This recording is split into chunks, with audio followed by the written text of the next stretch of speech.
and by getting better results for... Where do you sit as a copywriter in this chain? At the end, the real reason why even good copywriters hit an income ceiling and they can't scale. So lately, I've been getting a lot of messages of copywriters telling me, fuck you, Ryan, we're actually going to hit those 10, 15, 20K per month numbers as a copywriter by getting better at copywriting and by getting better results for our clients. So there are only two things that I'm gonna say. First off, fuck your mindset.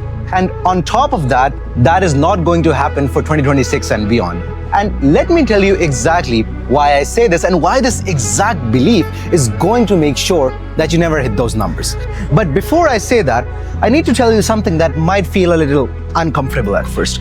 Look, I know most of you know how to write well, you understand hooks, you know how persuasion works, you know how to make people move through words, but still, your income doesn't justify your effort. So to overcome this problem, most copywriters think that the solution is enhancing their portfolio, writing more emails, learning new copywriting frameworks, and do more outreach. And even after putting in all that effort, they still can't seem to hit 5 figures a month. Why? Because effort doesn't actually decide how much money you make. Effort only compounds when it's applied in a leverage position. And that's why you can work harder, get better, become an elite copywriter. But if your role sits end of the revenue chain, your income stays flat no matter how skilled you become. Now, I know that this might be confusing right now, but stay with me and I'll explain. Look, every business grows through the exact basic chain that drives revenue: traffic, funnel, offer, conversion, and revenue. Now, notice how emails, sales pages, or landing pages aren't there. Not because those things don't matter, but because they don't actually decide the growth of the business on their own. They only work after the big and important decisions are already made. Like after the offer is chosen, after the funnel is designed, after the business has already figured out what the traffic source is. Now ask yourself honestly, where do you sit as a copywriter in this chain? At the end. Which means you don't decide what gets tested, you don't decide what gets scaled, you don't decide where the revenue actually moves or not. And you don't control these decisions, you don't control the outcomes.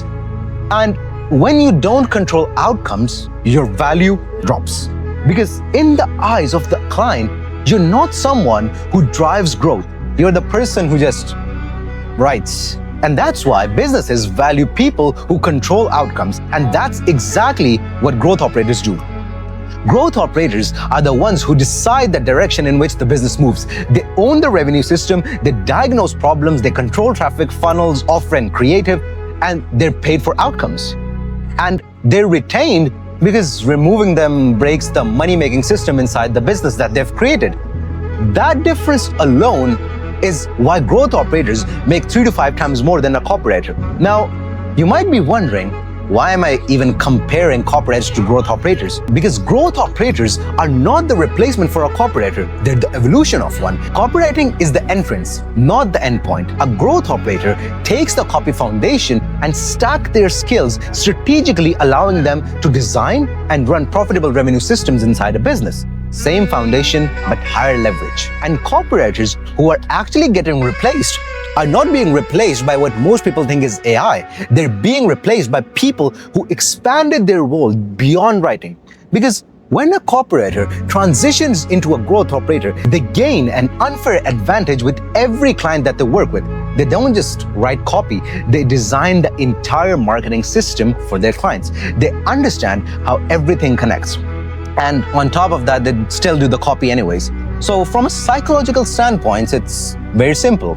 If a client can get the system and the copy from one person, why do you think that they would hire a separate copywriter to write the messages in a system that they don't fully understand? Now, that's why copywriters are the first one to be replaced the moment a growth operator enters the picture. So for copywriters who want to scale their income, becoming a growth operator is the easiest, fastest, and the most realistic next step. Because I want you to look at the situation from the eyes of the business owner. When they're hiring, they're not asking who writes the most emotionally resonant emails or who sounds the most persuasive. They're asking, who can tell me where my revenue is stuck? Who can help me scale this offer to 6, 7, or 8 figures? Who reduces the risk or just keeps on adding more parts? And a Google Doc doesn't just answer those questions. The biggest difference between a copywriter and a growth operator is how they look at a business. Copywriters ask, what should I write? Growth operators ask, where's the revenue leaking? What lever moves the results fastest right now? What happens if we just change this one specific variable? They see the business through a lens of system and leverage, where every decision is tied to revenue flow and risk reduction. And once you see a business through that lens, you stop being a writer who delivers tasks and become someone that businesses depend on. So now you know the real reason why even good copywriters hit an income ceiling and they can't scale. Not because they don't matter or because copy is useless, but because they stayed in a role that was never designed to scale their income. So now, what happens next is your choice. You can either stay where you are and keep improving inside the same position and hope that effort is eventually going to help you break that ceiling and scale past 5 figures a month, which realistically isn't going to happen. Or you can make the role shift, step into the growth operator position, and finally fulfill the promise of making that 15, 20, or even 30K per month numbers that you were once sold on through copywriting.